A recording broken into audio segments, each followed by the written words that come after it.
तर बाळांनो, आपल्याला बुद्धिमत्ता चाचणी विषयामध्ये इंग्रजी वर्णमालिकेवरचे एखादा तरी प्रश्न असतो, तर त्या ट्रिक्स लक्षात ठेवायच्या.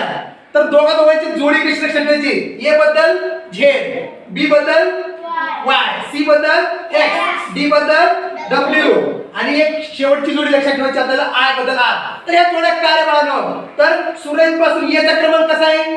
1 आहे. तसं शेवटून झेड चा क्रमांक किती आहे? 1 आहे. बी चा क्रमांक सुरुवातीपासून 2 आहे, तर वाय चा क्रमांक शेवटून 2 आहे.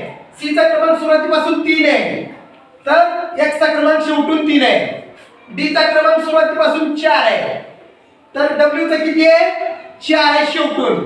त्याचबरोबर आपण जर इंग्रजी वर्णमाला बघितली तर 9व्या क्रमांकाला काय येतो? आय. आय चा किती क्रमांक आहे?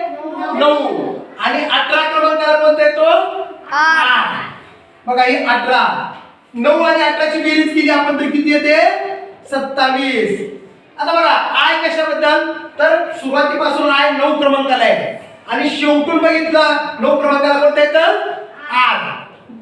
म्हणजे शेवटून 9 क्रमांकाला आर आणि सुरुवातीपासून 9 क्रमांकाला कोणता आहे? आय. इथपर्यंत समजलं तुम्हाला?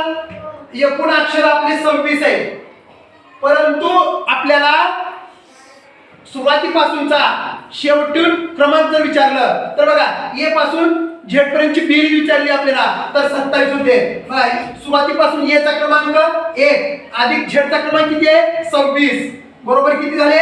27. म्हणजे तुम्हाला जर बेरीज विचारली की क्रमांकाची बेरीज विचारली ए पासून झेड चा क्रमांक किती तर 27.